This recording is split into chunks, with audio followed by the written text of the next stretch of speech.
Assalamualaikum warahmatullahi wabarakatuh. Selamat datang Bapak Ibu di program kita, yakni Nunduk, Nunggu Beduk. Dan ini adalah episode pertama kita di bulan suci Ramadan berkaitan dengan program menunggu buka puasa. Nah, kali ini kita akan belajar tentang bagaimana Islam membahas kekayaan dan bagaimana kita bisa mempelajarinya. Dan alhamdulillah sudah hadir bersama kita narasumber yang akan menjelaskan itu semua. Selamat datang Ustadz Mujahid. Terima kasih Mas Rozi. Ya. Jadi di sore hari ini kita akan belajar banyak, akan menyampaikan juga kepada audiens berkaitan dengan bagaimana kaya dalam Islam dan bagaimana mempelajarinya untuk sampai ke sana. Silakan Ustaz. Baik, bismillahirrahmanirrahim. Assalamualaikum warahmatullahi wabarakatuh. Waalaikumsalam. Alhamdulillahirabbil alamin wa bihi nasta'in ala umurid dunya waddin. Wassalatu wassalamu ala asrafil anbiya'i wal mursalin sayyidina Muhammadin wa ala alihi wa sahbihi ajmain. Alhamdulillah ya, sore hari ini Mas Rozi kita bertemu, kita membahas ya, ngaji bareng nunduk ya. Nunggu beduk. Iya, daripada kita di luar nggak terarah, lebih baik kita belajar di sini, Ustaz. Betul, kurang lebih sekitar 45 menit ya, ke depan kita akan mengkaji tentang kekayaan. Iya. Yang selama ini tabu dibahas biasanya. Betul sekali. Iya, jadi banyak yang bertanya ya. Jadi kaya dalam Islam itu boleh apa enggak sih gitu ya. Iya. Nah, apalagi kita di dalam bulan Ramadan saat ini ya, kita juga bulan Ramadan dikenal dengan bulan berbagi gitu ya. Ya kalau berbagi berarti ada sesuatu yang diberikan dan ada sesuatu yang mendapatkan bagian gitu ya. Ada yang memberi dan ada yang diberi. Nah, persoalannya gitu ya, selama ini kita ada di posisi mana? Iya. Kita memberi atau yang menerima? Betul, kita selama ini berada di posisi memberi atau berada di posisi menerima. Gitu kan. Okay. Nah, jadi memang stigma tentang kekayaan dalam Islam itu memang sudah terstigmatisasi bahwa Islam seolah-olah gitu ya, orang Islam gitu ya, orang yang beriman itu nggak pantas gitu memiliki kekayaan yang berlimpah gitu. Seolah-olah begitu ya. Dan ini stigma yang sudah banyak terjadi. Sudah mengakar betul, gitu ya. Di masyarakat. Dan orang lebih memantaskan ya bahwa orang yang beriman itu ya kaya itu ya orang beriman itu ya zuhud ya, zuhud identik dengan kemiskinan gitu.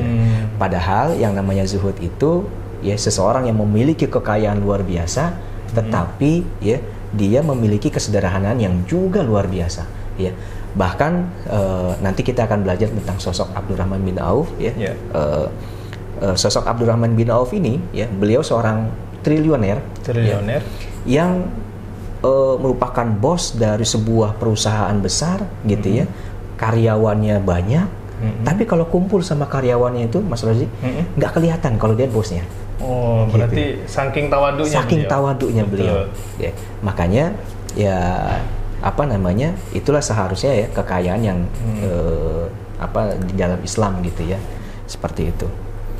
Apalagi kita ya, mungkin teman-teman yang sudah pernah ikut seminar hibrid magnet rezeki ya, atau camp ya, atau pokoknya program-program magnet rezeki lah ya, kajian-kajian bahkan ya, seringkali kan mendengar ayat ini kan di dalam surat Nuh ayat 12, a'udzubillahi minasyaitonirrajim, bismillahirrahmanirrahim, wa yumdidukum bi amwalin wa banin wa yaj'al lakum anhar ya, wa yaj'al lakum jannat wa yaj'al lakum anhar ya, bahwa Allah di situ menjanjikan kita untuk memiliki banyak harta. Gitu.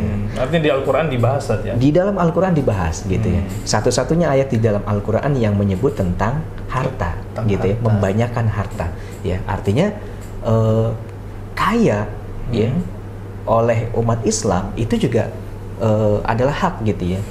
Umat Islam itu berhak memiliki kekayaan gitu. Bahkan di Al-Quran ada tuntunannya tadi. Bahkan di dalam Al-Quran ada tuntunannya ya. Gimana menjadi kaya gitu kan.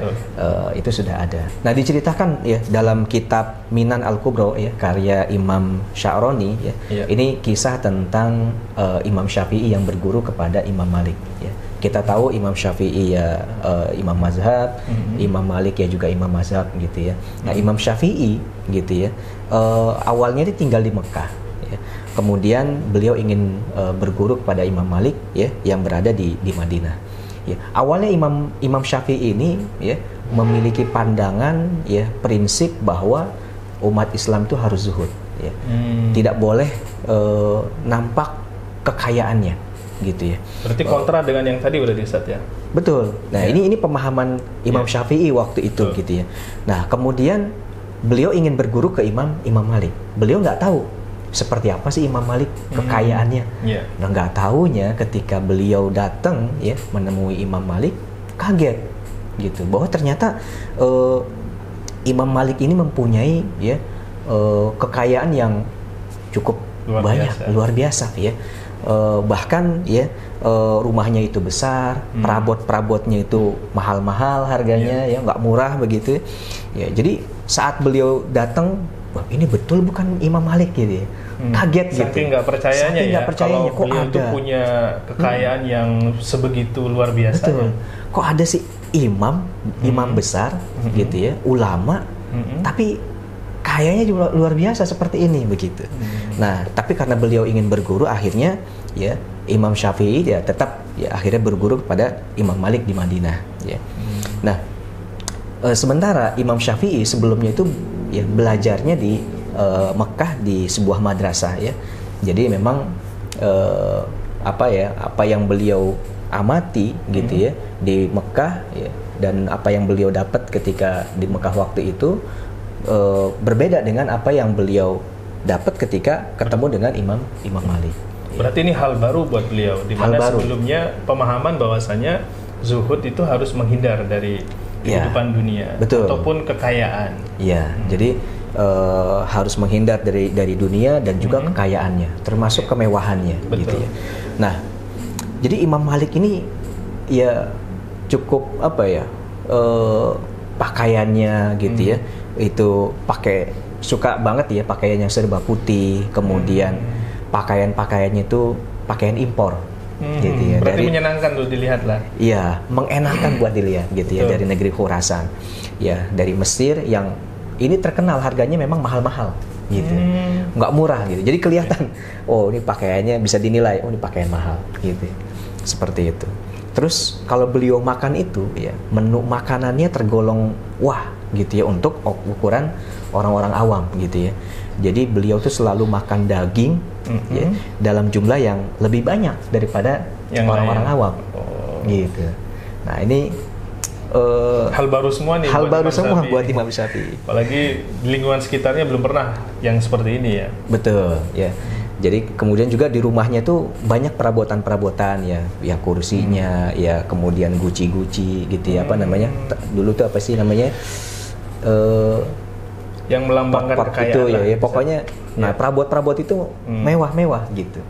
Ketahuan kalau itu perabotan mewah. Ya, gitu. Artinya orang melihat kalau sekarang kan mungkin mobil. Betul. Ya, dulu ya namanya juga peninggalan kayak guci-guci begitu. Ya. Nah, terus juga beliau kalau pakai surbannya tuh menjuntai ke bawah, ya. Kendaraannya ganti-ganti, ya. Wah, dahsyat. Apa namanya ya, kalau sekarang kan mobil, kalau dulu mungkin ya unta, kuda, ya, dan seterusnya itu gonta-ganti kendaraannya, ya. Dan kalau beliau punya barang, itu barangnya bukan barang yang biasa gitu, tapi barang-barang yang berkelas. Limited gitu. Ya, limited, ya barang-barang berkelas, kelihatan kalau itu barang-barang mewah. Gitu ya. Jadi bukan barang yang biasa begitu. Nah, apa namanya? Di situ pandangan Imam Syafi'i ya kemudian sedikit bergeser gitu ya. Tapi belum sepenuhnya bergeser. Nah, ketika Imam Syafi'i sudah selesai gitu ya, berguru pada Imam Malik ya. Kemudian kata Imam Malik, ya ilmuku sudah saya ajarkan semua. Sekarang kamu ya Anda saya sarankan untuk belajar pada Imam Muhammad bin Hasan Asy-Syaibani ya. Itu muridnya Imam Abu Hanifah begitu. Nah, terus kemudian Imam Malik ini mengantar Imam Syafi'i ke terminal gitu ya. Mana kendaraan rombongan yang mau menuju ke sana gitu ya. kemudian ada ya dibayarin ongkosnya. Wah, dibayar. Menarik ini. Dibayarin ongkosnya dan dikasih uang saku ya, dan nilainya lumayan 60 sampai ada beberapa riwayat yang lain 80 dinar. Wah, 80 dinar. Berapa tuh Mas Rozi ya? Setengah M kurang lebih. Kurang lebih setengah M ya. Karena hampir 100 dinar kan? Betul. Nah, luar biasa gitu ya. Kaget kan Imam Syafi'i. Wah, udah saya murid, saya berguru, saya numpang, ya, diantar, dikasih uang saku yang nilainya fantastis di masa itu. Betul. Dan Imam Syafi'i ya cukup takjub lah gitu ya. Nah, kemudian lebih kaget lagi Imam Syafi'i ketika ketemu sama Imam Muhammad bin Hasan Asy-Syaibani. Referensi dari Imam Malik. Dari Imam Malik ya, ketika ketemu kaget ya, Imam Muhammad bin Hasan tuh lagi ngitung uang di ruang tamu. Lagi ngitung uang gitu ya. Terus ini di luar lazimnya ulama nih. Di luar lazimnya ulama. Ditanya sama Imam Syafi'i, kok ulama kok begini sih? Saya di Imam Malik begini kok. Iya. Anda kok begini gitu ya? Ya udah, ini uang tak kasih ke orang yang suka maksiat gimana? Katanya. Oh ya jangan. Kalau dikasih ke orang yang suka maksiat nanti ya dipakai buat maksiat. Nah kalau gitu, kalau uang ini tetap ada di orang yang mukmin gitu ya, pasti akan bermanfaat. Nah disitulah Imam Syafi'i ya kemudian merubah pandangannya bahwa umat Islam itu ya harus kaya. Gitu. Bahkan sampai hampir-hampir gitu ya, menfatwakan harus kaya gitu. Harus kaya. Hampir-hampir, tapi karena mengalami dua hal tadi itu ya. Satu dari keteladanan Imam Malik mungkin, dan satu lagi referensi dari Imam Malik. Iya, betul. Maka mungkin membuka beliau, cakrawala beliau, wah ini hal baru yang memang harus masyarakat umum tahu bahwasanya bukan hal tabu dalam hal kekayaan. Iya, betul sekali. Ya, jadi disitulah ya kemudian yang menjadi referensi ya. Maka kita sekarang gitu ya, Mas Rozi, kita memang ya punya sandaran. Kalau kita ingin kaya ya meniru ya salah satu contohnya Imam Malik. Imam Malik. Gitu. Artinya ada teladan yang bisa kita ikuti. Ada teladan yang bisa kita ikuti. Iya. Terus kemudian bagaimana menjadi kaya, Ustadz? Yeah. Artinya kan tadi kita sudah belajar tentang bagaimana seorang muslim itu harus kaya. Nah, setelah kita mengkompori tanda kutip kepada umat muslim untuk kaya, menuju kayanya bagaimana? Mengingat sedikit banyak pengetahuan ini belum diajarkan, ataupun mereka guru mana yang harus saya belajar tentang ilmu kekayaan ini? Iya. Ya memang begini ya. Sabda Rasulullah sendiri kan memang kalau ingin menjadi kaya itu ya pedagang itu lebih ada 9 pintu gitu ya. Kalau di luar pedagang itu cuma 1 gitu kan. Maka memang kita ya salah satunya adalah ya mengikuti sunnah tersebut, yaitu melakukan perdagangan. Ya, artinya ya yang mempunyai pekerjaan sebagai pegawai baik negeri maupun swasta, karyawan dan seterusnya, itu ya tetap melakukan aktivitas sedemikian, tetapi juga kalau seandainya mempunyai pintu lain dari pintu perdagangan itu lebih bagus. Nah, banyak muncul kemudian pertanyaan-pertanyaan kayak tadi tuh, terutama di kalangan pengusaha-pengusaha gitu ya.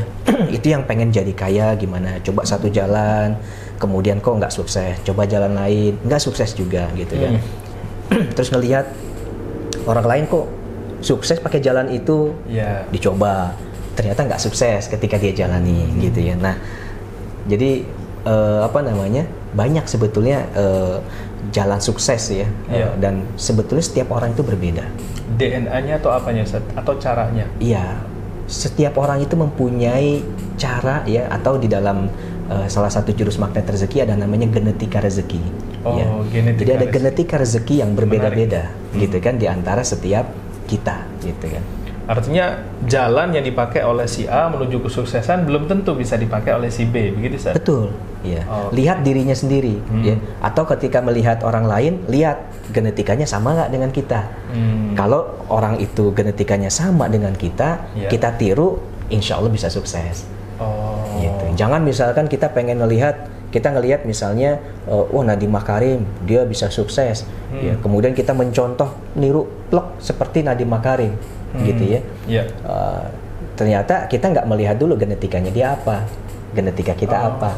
Atau gitu ya, di zaman sahabat ada salah satu sahabat Rasulullah yang menjadi tema kita hari ini, ya Abdurrahman bin Auf itu, ya beliau triliuner gitu ya, ya kekayaannya tuh triliunan, triliunan di masa itu gitu kan. Nah kemudian kita niru nih cara suksesnya Abdurrahman bin Auf, padahal kita nggak kenal Abdurrahman bin Auf itu genetikanya apa, kita apa gitu. Seperti itu. Artinya masing-masing individu itu spesial dengan caranya masing-masing itu saja. Betul. Nah makanya penting untuk kita ya mengenal ya genetika rezeki diri kita sendiri. Itu ada 8. Ada 8. Ya, ada Bisa 8. dijelaskan lebih lanjut, Ustaz? Ya. Tapi sebelum itu kita iklan dulu ya, pemirsa. Akan kita lanjutkan setelah iklan berikut ini. Wah, paket emasnya udah datang nih.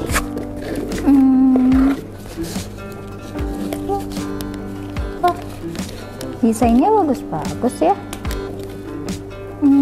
Dapat apa lagi nih?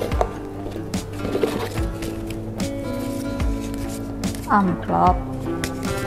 Ini, ada kartu ucapannya juga ternyata. Coba dipasang. Oke.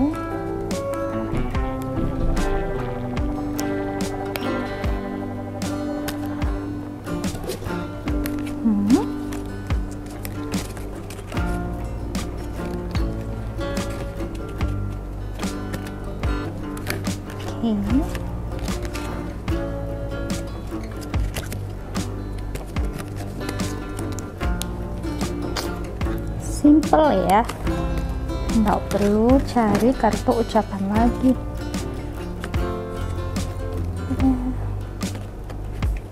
Oke. Ini enak ya buat siapa ya?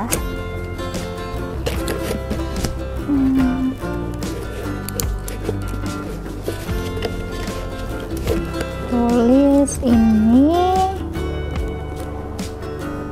untuk Ibu, dear Ibu, Happy Idul Fitri. Oke, ini untuk Ibu. Terus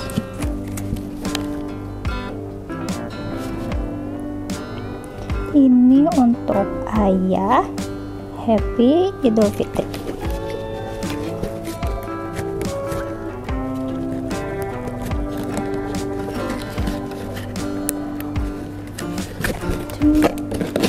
Terus yang duanya lagi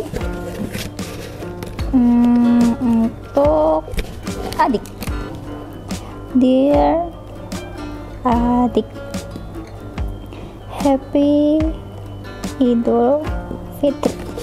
Satu lagi, dear adik, Happy Idul Fitri. Oke. Ternyata lebih praktis ya kalau beri THR-nya menggunakan emas. Jadi tinggal dikasih ke orang tersebut.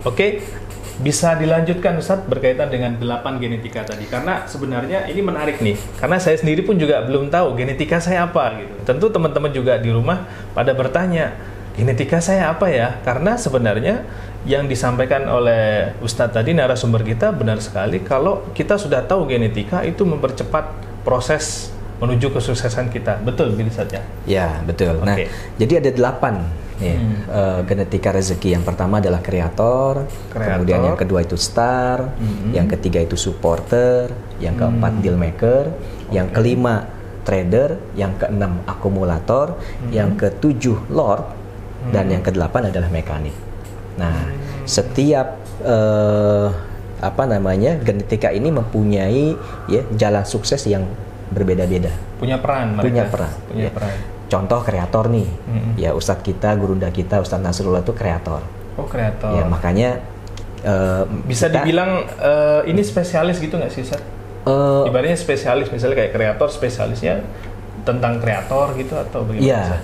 Iya, jadi memang beliau ya contoh ya Ustadz Nas itu kan sering kali ya kita manajemen itu dapetin Pak Nas pengen bikin program baru begini. Ya kemudian beberapa bulan kemudian bikin program baru lagi. Betul. Ya kan? Terus, seperti itu kan. Terus ada program-program, ada inovasi.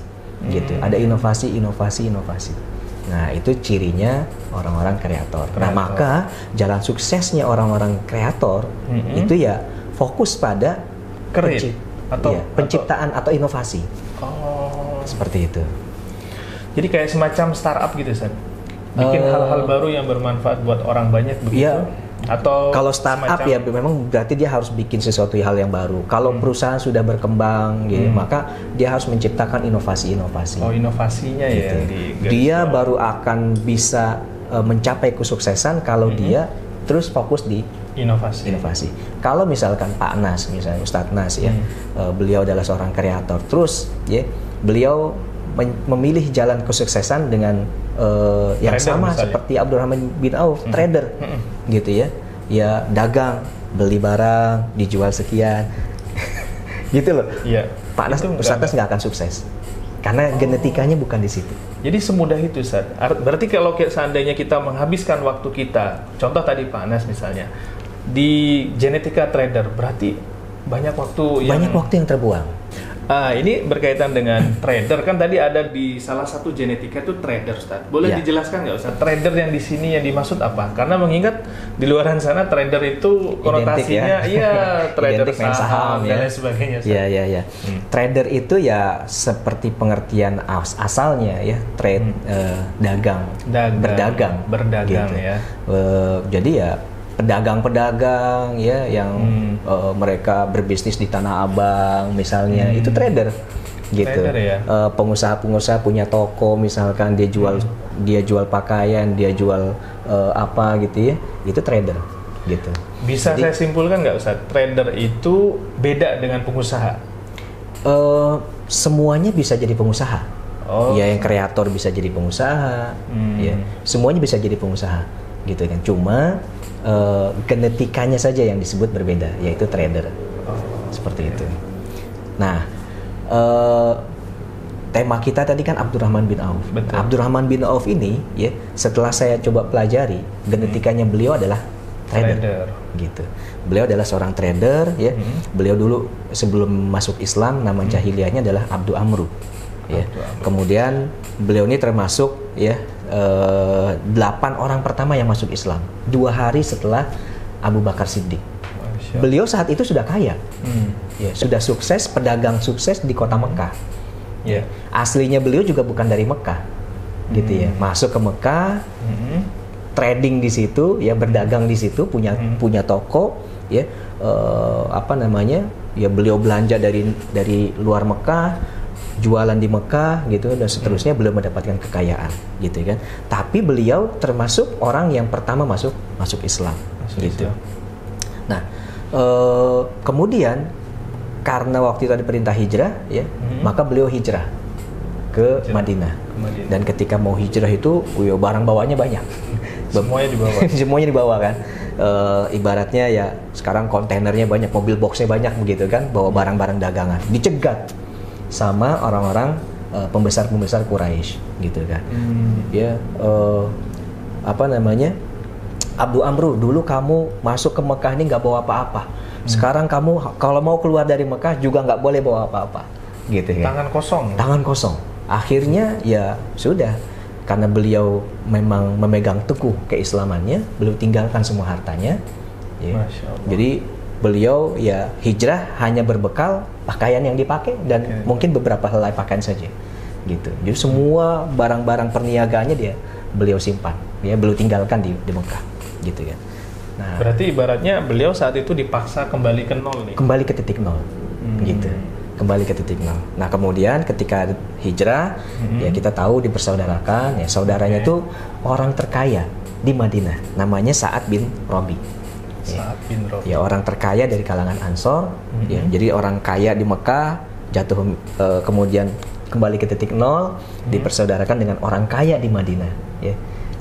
Kemudian kata Sa'ad bin Rabi, wahai Abdurrahman bin Auf, saya ini orang terkaya di Madinah. Gitu. Saya punya banyak harta.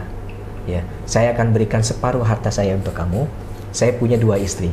Ya, kamu pilih yang mana yang kamu sukai. Saya ceraikan salah satunya, akan saya nikahkan dengan kamu. Langsung kembali kan? Ya, kembali menjadi orang terkaya juga di Madinah kan? Seperti itu. Tapi kata Abdurrahman bin Auf, enggak, saya nggak mau seperti itu. Tunjukkan saja kepada saya di mana letak, ya, pasar tempat orang biasa melakukan perdagangan. Gitu. Nah, mulai kan? Genetikanya bekerja tuh. Dulu ya beliau membangun kekayaan dari perdagangan, maka beliau kembali lagi, ya, memulai kekayaannya dengan perdagangan. Gitu. Mungkin karena beliau sudah ketemu polanya ya Ustaz ya? Sudah ketemu pola. Maka kenapa tadi langsung minta tunjukin pasar? Padahal sebenarnya penawaran dari yang dipersaudarakan tadi menarik sekali tuh. Setengah hartanya udah sebagian dari modal sebenarnya. Betul. Ya. Nah, ini menarik lagi nih. Ketika beliau ditunjukkan pasar, ya, ternyata pasar yang ditunjukkan ini pasarnya orang Yahudi, ya, pasar Bani Qainuqa, gitu ya. Terus kemudian ya sudah beliau sewa, ya, harga sewanya cukup tinggi di situ. Ya, beliau sewa, kemudian beliau jualan keju dan minyak samin. Ya, alhamdulillah sukses dan berkembang. Kemudian ternyata pasar ini, ya, harga sewanya cukup mencekik buat para pedagang Muslim. Akhirnya beliau kerjasama dengan Sa'ad bin Rabi. Ya Sa'ad, ya, yuk kita bikin pasar, gitu. Pasar tandingan. Ya, akhirnya beliau bikin pasar. Letaknya sebelahan, ya. Beliau beli tanah, Sa'ad bin Rabi beli tanah, kerjasama dengan Abdurrahman bin Auf, beli tanah, kemudian dipetak-petak, ya, disewakanlah kepada pedagang kaum muslimin, gitu ya. Nah, dari situlah kemudian kekayaan Abdurrahman bin Auf itu, ya, makin meningkat, gitu. Artinya keteladanan yang bisa beliau kita ambil, bagaimana beliau memuliakan pedagang-pedagang Muslim. Betul. Yang mana mereka mau sewa di pasar tersebut tidak terjangkau. Ya. Nah, ini menariknya. Jadi meskipun, ya, beliau punya orientasi profit, gitu kan. Tapi sisi memuliakan tadi, ya, itu nggak hilang gitu loh. Nggak tetap ada, gitu kan. Artinya di saat bersamaan juga mikirkan orang lain juga, tetap bukan dirinya sendiri. Bukan hanya diri sendiri. Ya. Ya, padahal, ya, Abdurrahman bin Auf ini luar biasa, gitu ya. Ya, ketika beliau sudah menjadi kaya, ya, di Madinah itu, beliau tetap, ya, seringkali sedekah, gitu kan. Dan sedekahnya nggak tanggung-tanggung. Sedekah dengan separuh harta. Ya. Sedekah separuh harta. Ya, separuh harta. Bagaimana? Buat kita, buat orang-orang yang belum kaya, sedekah separuh harta mungkin mudah. Ya, punya uang 1 juta, sedekah 500.000 mungkin bisa, gitu ya. Tapi buat orang yang punya kekayaan sampai 500 miliar misalnya, sedekah 250 M, bayangkan. Nah, misal seperti itu ya. Bagaimana?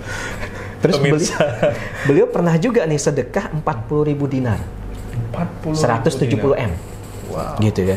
Pernah lagi sedekah 500 ekor kuda disedekahin. Ya, kalau dihitung-hitung kurang lebih 25 M. Pernah lagi sedekah kendaraan untuk keperluan perang, ya. Kendaraan itu ya kuda, ya panah, tombak, pedang, gitu kan, dan perbekalan makanan. Nah, kurang lebih itu nilainya bisa sampai 50 M. Gitu ya. Artinya bisa dibilang beliau ini salah satu sahabat yang penyokong dakwah Rasul di awal-awal. Ya, penyokong sumber pendanaan lah. Sumber pendanaan. Ya.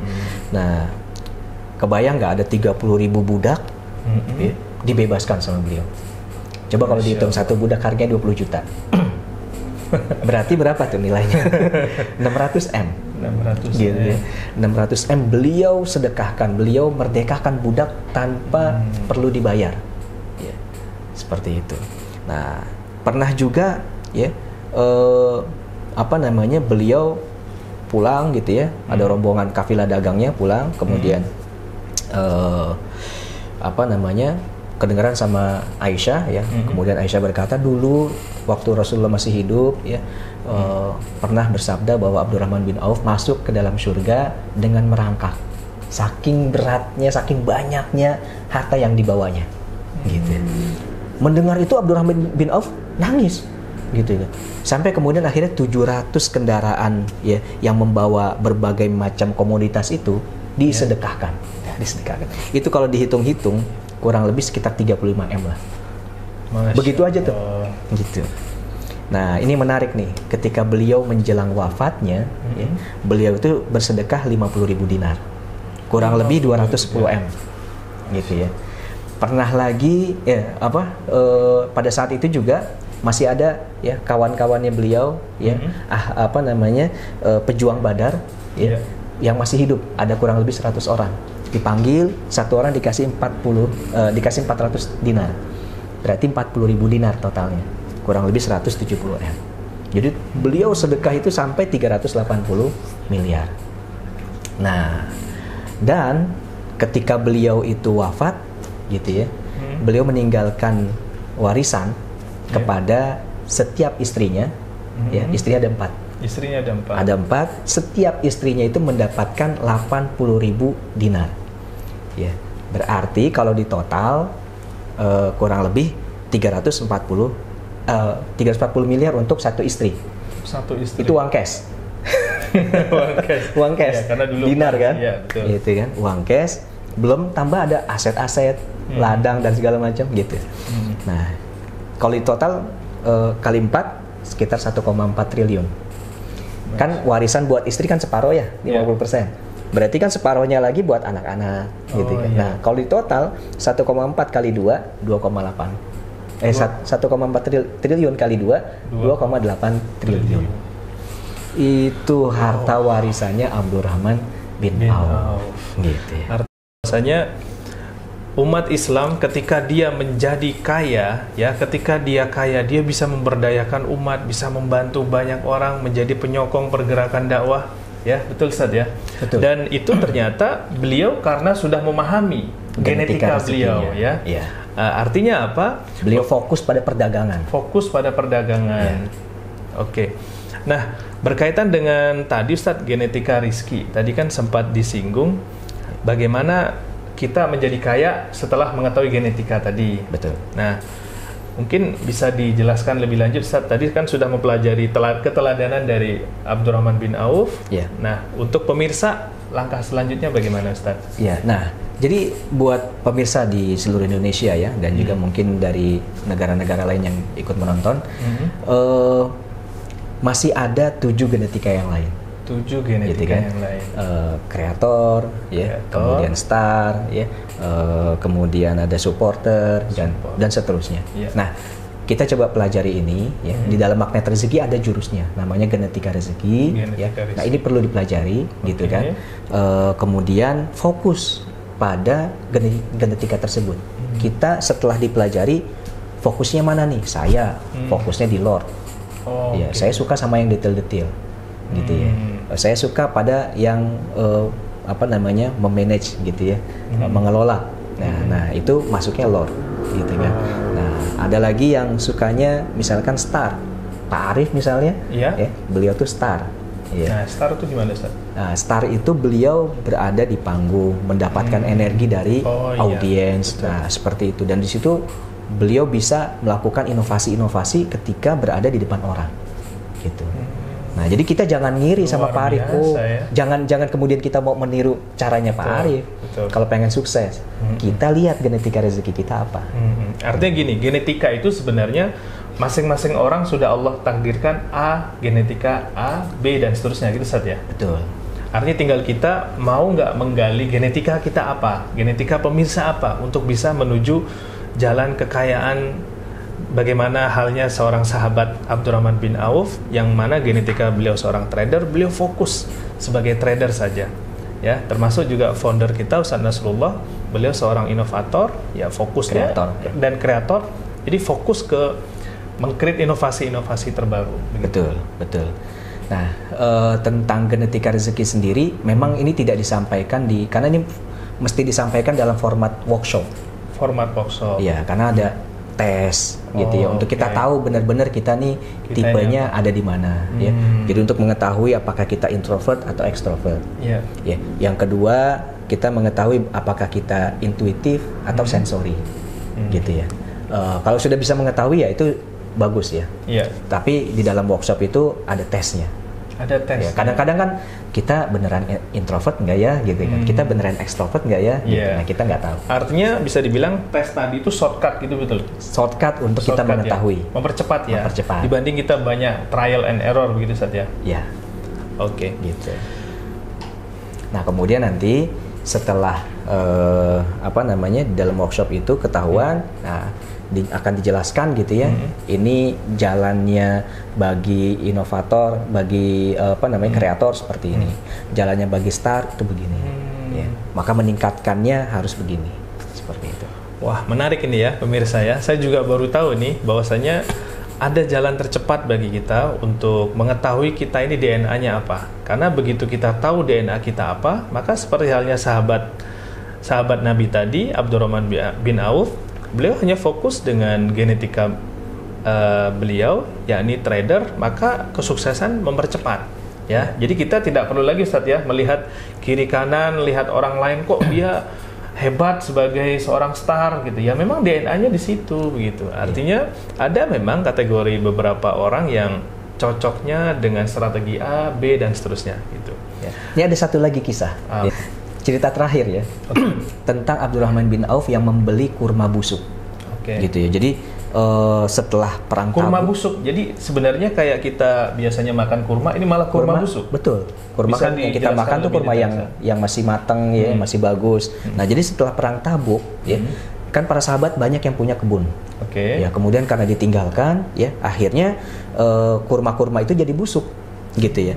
Nah, ketika mau dijual ya namanya nggak ada yang buah busuk ya. Betul. Itu sudah nggak ada harganya. Ya. Abdurrahman bin Auf tadi itu karena beliau punya jiwa sosial yang sangat tinggi, sangat peduli gitu kan, sangat berbagi ya. Akhirnya beliau ya dihitung-hitung, wah ini kalau dibeli semua harta yang saya pegang sekarang nggak cukup, dijual sebagian hartanya. Hanya demi beli kurma tadi? Untuk beli kurma tadi dan dibeli dengan harga normal. Harga normal. Itu dibeli dengan harga normal. Gitu. Ini betul nggak masuk dalam logika umum gitu ya. Nah, tapi karena beliau genetikanya adalah trader ya. Tetap berpikir gimana caranya supaya kurma ini ya tetap ya bisa laku. Gitu. Akhirnya ya beliau treatment kurmanya. Nggak lama setelah itu ternyata ada seorang utusan dari Yaman. Gitu kan. Diutus oleh rajanya ya untuk membeli kurma-kurma busuk. Memang yang dicari adalah spesifik kurma busuk, mau diborong sebanyak apapun dibeli. Karena di Yaman sedang mewabah sebuah penyakit menular waktu itu. Akhirnya dibeli semua, ya. Namanya trader, pedagang, ya. Kemudian ya tawar-menawar, gitu kan? Tawar-menawar, ya. Deal lah harganya 10 kali lipat dari harga kurma normal.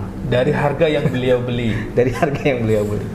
Wah, menarik ini. Di mana ada dagang barang nggak layak tapi dibeli 10 kali lipat ya. Ini langka. Nah, jadi ini bertemu antara memang genetika rezekinya beliau, trading, trader, beli, jual, kemudian beliau juga mendapatkan petunjuk dari Allah gitu ya, sebagai salah satu sahabat yang dijamin masuk surga, pasti kan memang dijaga juga kan oleh Allah juga. Nah, kemudian ya beliau juga punya tingkat kepedulian sangat tinggi gitu kan, jadi nggak mikir tuh beli kurma busuk dibeli ya setelah itu kan ya tetap mikir setelah ini diapain ya. Nah, ya udah di treatment ternyata ada pembelinya. Ada pembelinya. Wah, ini menarik sekali ya pemirsa. Sayang sekali waktu kita Sudah habis Ustadz ya. Alhamdulillah kita belajar banyak hari ini tentang bagaimana kaya dalam Islam, dan termasuk tadi juga sudah dijelaskan bagaimana genetika menjadi kaya ya, di mana itu bisa dipelajari Ustadz, dipelajari. Khususnya di ilmu Money Rezeki ada namanya genetika rezeki. Ya. Mungkin nanti pemirsa yang berminat, saya ini genetikanya apa ya? Nanti bisa mengikuti di sesi khusus tentang membedah genetika rezeki masing-masing dari pemirsa yang hadir kali ini. Nah, ada pesan terakhir Ustaz terkait materi kita hari ini. Bersyukur sekali kita dapat banyak insight dari sahabat Abdurrahman bin Auf, khusus untuk pemirsa. Ya, jadi sahabat semua ya. Jadi apa? Kekayaan sekali lagi, bahwa kaya dalam Islam itu ya itu boleh, gitu kan. Bahkan pada satu waktu menunjukkan kekayaan itu juga boleh. Gitu ya. Imam Malik itu menunjukkan kekayaannya untuk supaya ya dipandang yang juga tidak dianggap remeh oleh kekuasaan waktu itu, gitu kan. Nah, kemudian Abdurrahman bin Auf juga memperoleh kekayaan yang luar biasa, dahsyatnya gitu ya, triliuner. Tetapi sekali lagi ya, semua kekayaan itu ya dipegang oleh umat Islam, oleh orang-orang beriman, dan pastinya dipergunakan untuk hal-hal yang bermanfaat, gitu kan, untuk dakwah di jalan Allah, ya, peduli kepada sesama, ya, dimanfaatkan yang baik-baik. Nah, maka sahabat semua, mari kita memotivasi diri kita sendiri ya untuk bisa ya memiliki kekayaan seperti mereka, bukan untuk sekedar ya memuaskan diri sendiri, tetapi juga ya bahwa ini kalau kita memiliki kekayaan, pasti kekayaan ini bermanfaat buat Islam, gitu. Nah, itu yang penting, gitu. Nah, itu mungkin yang bisa saya sampaikan ya. Mudah-mudahan kita semua ya bisa menemukan genetika rezeki kita masing-masing, dan kemudian kita fokus pada genetika tersebut, dan mudah-mudahan dengan begitu ya Allah memberikan kekayaan dari jalur ya yang sudah kita ikhtiarkan itu. Demikian dari saya. Oke, terima kasih Ustadz atas ilmunya sore hari ini. Teman-teman pemirsa, alhamdulillah selesai sudah acara Nunduk sore hari ini ya. Semoga kita bisa bertemu lagi di program-program berikutnya. Selamat berbuka puasa bagi yang sudah waktunya berbuka ya. Sampai ketemu di Nunduk berikutnya dengan narasumber yang berbeda. Terima kasih. Assalamualaikum warahmatullahi wabarakatuh.